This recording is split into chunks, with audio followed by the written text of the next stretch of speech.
Olá, queridos, tudo bom? Tudo em paz? Deus abençoe sua vida. É um privilégio, mais uma vez, poder estar aqui conversando com os queridos irmãos sobre a palavra de Deus, né? E aquilo que Deus tem tratado em meu coração e poder dividir essa obra do Senhor com os irmãos. Hoje eu gostaria de conversar a respeito de uma passagem que é bem conhecida pelos queridos, que é em Romanos. Ela está em Romanos capítulo 8, versículo 28. Bom, é aquela que diz que todas as coisas colaboram para o bem daqueles que amam a Deus, daqueles que são chamados segundo o propósito do Senhor. E aí, normalmente, a gente utiliza esse texto para acalmar e animar o coração daquele querido, daquele que está passando por uma luta, né? E dizer para ele que coisas melhores virão, né? Bem, a ideia é transmitir para outra pessoa que passou por um momento, um susto de ser roubado e dizer, olha só, aquilo que você perdeu, Deus vai te dar muito mais, né? Ou aquela pessoa que perdeu o emprego, falamos essa passagem para dizer, ó, você perdeu, mas o universo conspirará, sendo orquestrado por Deus aí, para que algo melhor aconteça em sua vida.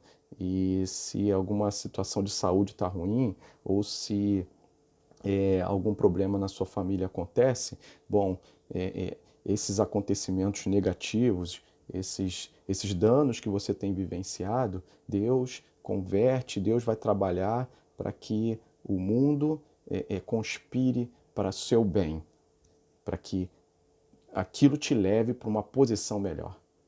Normalmente é essa a ideia que parece ser passada quando a gente quer transmitir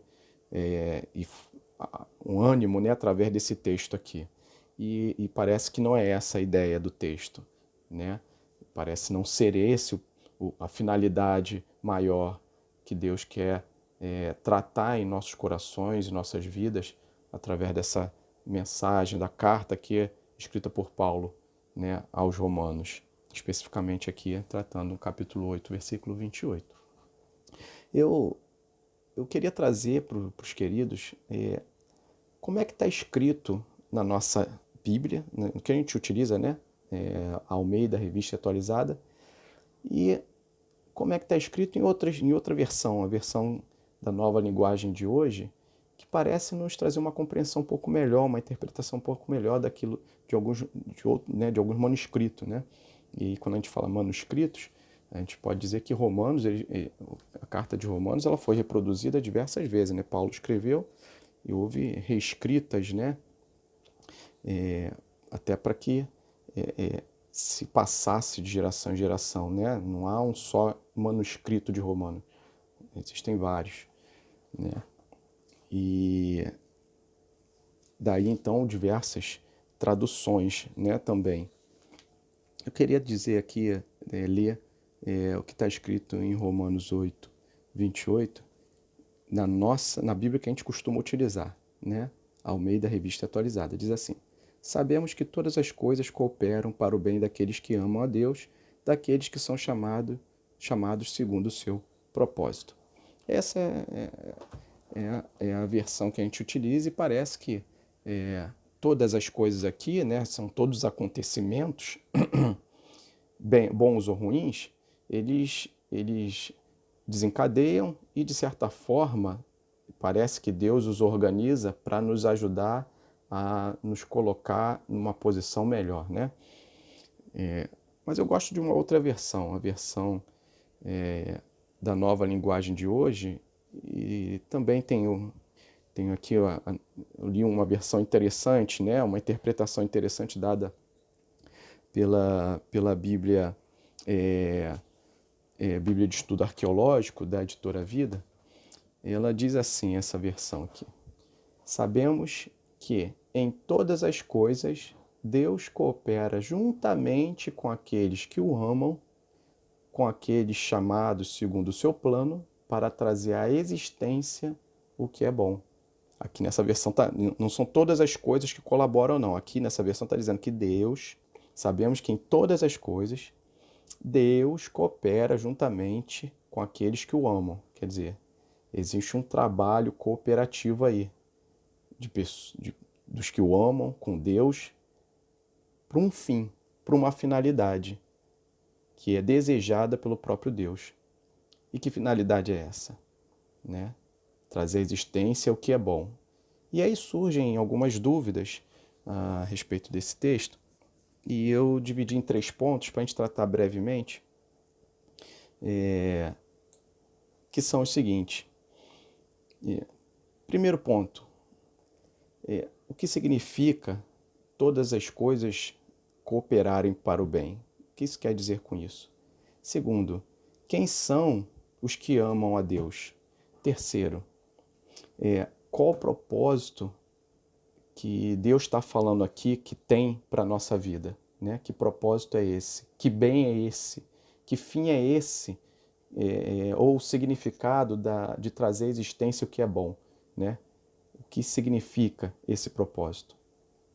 Bom, sobre o primeiro ponto, todas as coisas, Deus coopera juntamente com aqueles que o amam. E na nossa versão está todas as coisas colaboram para que se chegue ao bem, né? Para que se produza o bem aos que amam. E aí eu prefiro essa versão em que em todas as coisas, Deus coopera juntamente com os que o amam. Eu penso, e esse é o entendimento que eu acabei assimilando, é que existe uma sinergia entre Deus, entre o trabalho realizado por Deus e o trabalho daqueles feitos pelos que o amam. Não é que as coisas acontecem e eu passivamente permaneço e as coisas acontecem na minha vida e Deus orquestra para me trazer o bem. Existe um trabalho conjunto em um primeiro ponto aí. Eu trabalho, Deus trabalha. E como vivemos num mundo caótico, num mundo que não é um mundo de faz de conta, é um mundo cruel, injusto, danoso.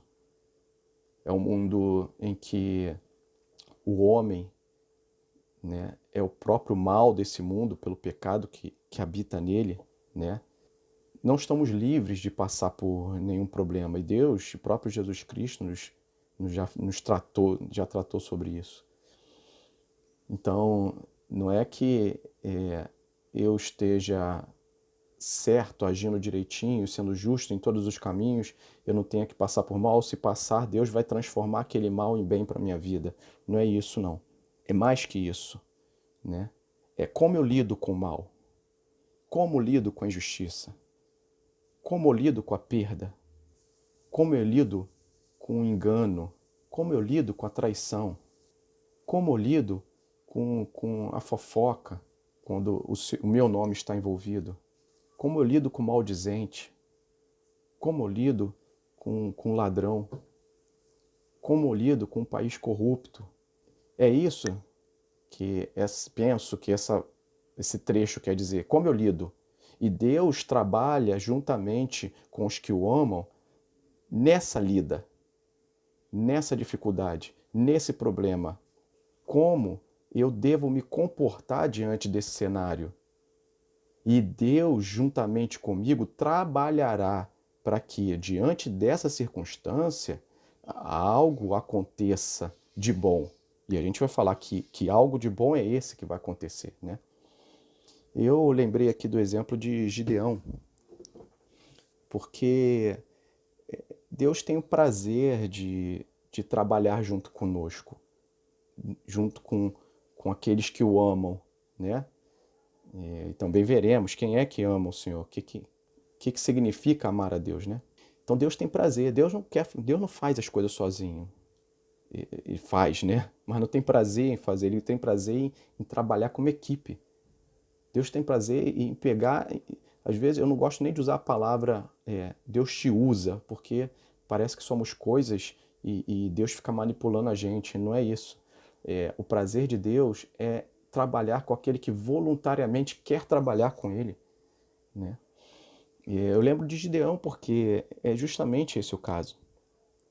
Lá em Juízes, né, capítulo 6, versículo 11 e 12, vai dizer que Gideão estava malhando trigo no lagar, quando chegou então um anjo e falou, se apresentou a Gideão dizendo: homem valente. Isso é tremendo. Homem valente. Eu vou ler aqui para a gente poder se situar melhor. Diz assim: então veio o anjo do Senhor e assentou-se debaixo do carvalho que está em Ofra, que pertencia a Joás, a Abiesrita, e Gideão, seu filho, né, filho de Joás, estava malhando o trigo no lagar para pôr a salvo o alimento, né, dos midianitas, em prol do povo, né, que ele fazia isso. Então o anjo lhe apareceu e disse: o Senhor é contigo, homem valente. Imagina Deus falando contigo assim. Deus aparece, o anjo aparece do Senhor e fala: o Senhor é contigo, mulher valente. O Senhor é contigo, homem valente. Mas por que isso? Por que Deus apareceu aqui e falou com Gideão assim? E a gente sabe, e quem não sabe, eu explico, depois o anjo propôs uma tarefa para Gideão, que é libertar o povo, uma tarefa árdua, porque era uma luta de um povo, de um grupo pequeno contra uma multidão que escravizava o povo de Israel naquele tempo. E por que Deus chega a Gideão? E por que Gideão escolhido? Eu, para mim, penso no seguinte: Deus olha Gideão e falou: esse homem é o homem com quem eu posso contar. Esse homem trabalha junto comigo. Esse homem aí, se eu contar com ele, ele vai cooperar comigo na obra. Naquele tempo, os midianitas, eles pareciam um gafanhoto. Quando o povo produzia alimento, o midianita passava naquele, depois de tudo colhido, e rapava tudo, deixava nada. E o povo era oprimido porque, assim, facilmente se oprimia porque tinha fome. E quanto mais fome, mais fraco era o povo e mais fácil de dominar, né? E Gideão, ele com o cuidado de, né, salvar o alimento para aquele grupo, para aquele povo, aquele grupo social onde ele vivia, ele pegava o trigo e malhava no lagar, ou seja, num espaço pequeno onde era produzido uvas. Ao invés de produzir uva, ele malhava o trigo no lagar. Malhar trigo é bater nas, na, no plantio, né? Na folha, até que saia o trigo, né? Se bate, bate, bate, bate, até sair o trigo. Mas num espaço pequeno, e ali você tem que também levantar para que as folhas, que são leves também, saiam e poder colher ali o trigo, que é muito pequenininho. Fazer isso no lagar é muito complicado, é muito difícil. Se fazia no erado, né? Num monte, num pequeno monte, numa eira, porque ali se jogava para cima a folha com trigo já batido e o vento passava e já se deixava só o trigo, que é mais denso. Mas isso não dava para fazer à mostra, os midianitas iam roubar. Um homem zeloso, um homem que trabalhava, não para si, um homem que trabalhava zeloso para cuidar do seu povo. Deus olhou e falou: esse eu posso contar, esse é um cooperador na minha obra. Cooperar é isso, assim, as coisas não acontecem e ali Gideão não se assentou e esperou Deus fazer alguma coisa. Gideão fez algo. Gideão tomou providência. Gideão deu um jeito de fazer a coisa acontecer. Ele era o que tinha. O que poderia fazer era salvar o trigo malhando ele no lagar, escondido. Se é isso que dá para fazer, é isso que eu vou fazer. Ele não choramingava, arranjando desculpas de que não poderia fazer nada. Ele fazia. E Deus quer contar com pessoas assim, né? Que não fica, em vez de ficar se lamentando, trabalha, coopera, dá um jeito de fazer a coisa acontecer, né? Sabendo que suas forças são pequenas, mas que pode contar com ela. Então, cooperar, todas as coisas cooperam por bem, na verdade, a ideia que está por trás desse texto, e na tradução que melhor eu compreendo, é que todas as coisas, em todas as coisas, Deus coopera juntamente com aqueles que o amam. Não é todas as coisas cooperam, é que em todas as coisas, Deus, juntamente com os que o amam, trabalham junto para o bem, para algo bom. Há um trabalho em equipe aí. Esse é o primeiro ponto. O segundo ponto é o significado, ou a quem a gente pode falar, de quem a gente pode falar que são aqueles que pertencem, são aqueles que amam o Senhor. Quem são esses que amam o Senhor? Deus coopera, trabalha junto em todas as coisas com aquele que o ama. E quem são esses que amam a Deus? A gente pode falar disso a partir das próprias palavras de Jesus. Jesus, em João capítulo 14, versículo 21, ele vai falar que aquele que tem os meus mandamentos e os guarda, este é o que me ama. Aquele que tem os meus mandamentos e os guarda, este é o que me ama. Ter o mandamento e guardar o mandamento é amar a Deus. E a gente, quando Jesus fala aqui, não é gravar, né, na cabeça, é viver, é praticar, é agir, é entender os mandamentos, põe em prática imediatamente. E que mandamento é esse? E aí é conhecido por muitos que o mandamento do Senhor Jesus é aquele que ele mesmo falou também, um pouco antes de falar, de tratar desse texto de Jesus, já havia falado antes, João 13, 34, dizendo que um novo mandamento vos dou, um novo mandamento vos dou. Não mais aquele regido pela lei, não mais aquele de amar o seu próximo como a si mesmo. É um novo mandamento vos dou, que ameis uns aos outros assim como eu vos amo. E a referência de amor sai de nós, falhos, né, homens limitados, e vai para ele. A referência de amor está nele, no próprio Jesus. Então, como eu amo as pessoas, como Jesus amou. E claro que não é fácil, mas ele diz, eu estou com vocês. Amar como Jesus amou depende de uma mudança diária em nós. E é nisso que também o Espírito Santo contribui grandemente, nessa obra transformadora, santificadora em nossas vidas. E amar, então, a Deus não há outro jeito, né? E João vai falar que somos mentirosos se dissermos que amamos a Deus a quem não vemos e não amamos o nosso próximo a quem vemos. Então, amar a Deus é justamente amar o outro como Jesus ama. E como Jesus ama, e como Jesus amou, e como eu demonstro isso, e como eu pratico isso, você primeiro escolhe amar. E escolher amar significa cuidar do outro, suportar o outro, perdoar o outro. É assim que Jesus amou. E é assim que ele nos ensina a amar. A esses dispostos a cuidar do outro, a suportar o outro, a caminhar com o outro, a perdoar aquele que, de certa forma, ofendeu e te causou dano. É com esse que Deus quer trabalhar. É com esse que Deus quer contar. Porque é assim que nós amamos a Deus. Não existe outra maneira. Nosso amor a Deus é medido pelo nosso amor a quem está no nosso lado. Esse é um segundo ponto. Então entendemos 2 pontos já. Como é que as coisas cooperam para o bem? As coisas não surgem, não cooperam sozinhas do nada. Nós é que, juntamente com Deus, trabalhamos em todas as coisas para que aquilo que não existia até aquele momento torne a existência para o nosso bem. Mas não do nada, é porque nós cooperamos, trabalhamos. E quem é que tem disposição de fazer isso, que Deus pode contar? São aqueles que amam a Deus. Né? E que bem é esse que Deus traz à existência?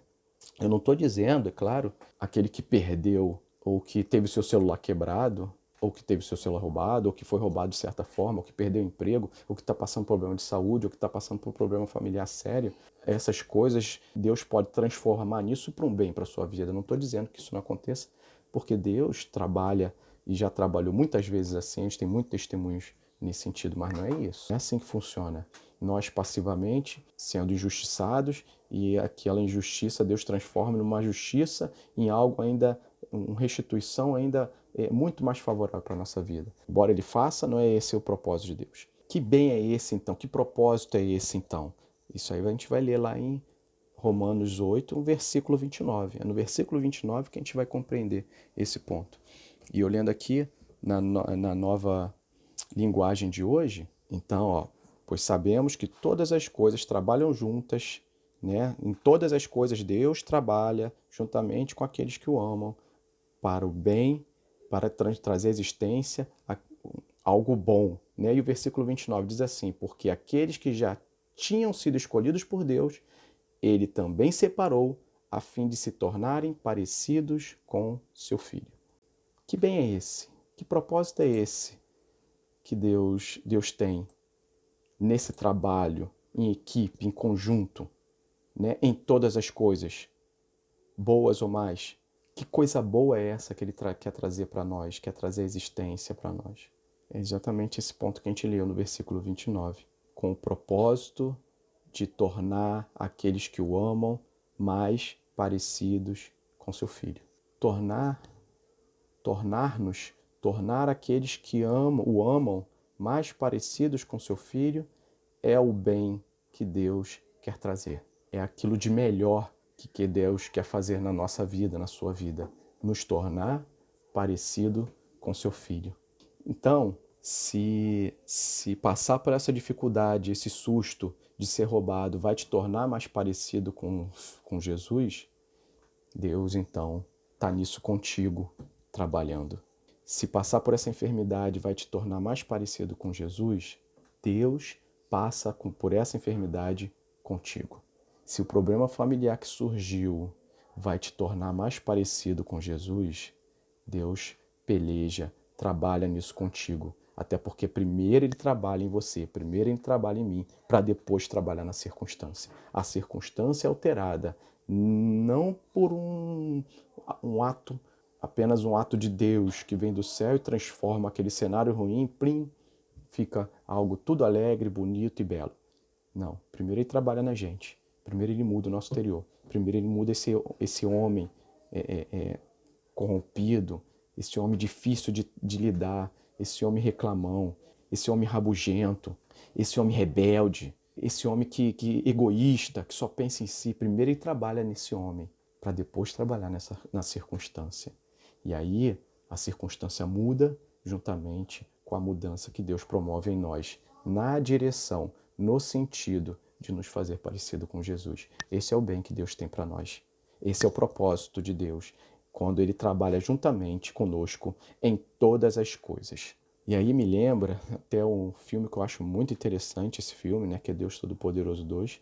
Eu falo sempre para minha classe de adolescente e recomendo aqueles que não viram para ver, porque tem muita coisa ali que é muito interessante, muito ensinamento ali. E tem um pedaço do filme que Deus vai falar com uma esposa frustrada com seu marido, que acha que o marido é maluco, que acha que o marido está passando por problemas, está tomando decisões erradas. E aí Deus fala para ela: vem cá, você acha que quando alguém pede para que Deus una a família com amor e alegria, ele vem do nada e transforma aquela família uma família amorosa e alegre? Ou Deus dá a oportunidade, no meio do cenário difícil, ruim, de luta, para que aquela família escolha se amar, para que aquela família permita ser tratada por Deus e assim ceder naquelas decisões, naqueles posicionamentos equivocados, egoístas, egocêntricos, para então se permitir que o fluir de Deus na sua vida faça essa mudança e ela se torne uma pessoa mais amorosa, mais alegre, mais sensível aos anseios, aos sentimentos do seu cônjuge, do seu filho e do seu pai, e assim essa família cresça e se una mais. Ele traz a oportunidade, no momento de dificuldade, perda, de escassez, para essa pessoa, então, ser mais solidária, entender o sofrimento daquele que passa por dificuldade, ou Deus vem do nada e transforma a prateleira daquela pessoa, uma prateleira vazia, uma prateleira cheia. Deus traz uma oportunidade no meio do caos, no meio das circunstâncias adversas, com Ele trabalhando juntos, cooperando nesse esforço, nos tornarmos alguém melhor, alguém parecido com Jesus. Porque é assim, alguém mais parecido com Jesus é que Deus consegue, então, difundir, levar a sua mensagem, fazer com que, então, o amor de Cristo seja visível aos olhos daqueles que não creem aos olhos do mundo. O bem maior, então, de tudo isso é nos fazer parecido com Jesus. Aproveite a dificuldade, aproveite a circunstância, veja no que você pode ser tratado por Deus. Permita que Deus faça essa obra em sua vida. Permita, Márcio, que Deus faça a obra dele na sua vida, aproveitando a circunstância que você está vivendo, para que ele te torne mais parecido com Jesus. Que Deus abençoe, querido. Que essa mensagem fique no seu coração. Que Deus seja contigo e que a gente aprenda a aproveitar essa circunstância que estamos vivendo para nos tornarmos mais parecidos com o Senhor Jesus. Amém? Fique na paz. Deus abençoe.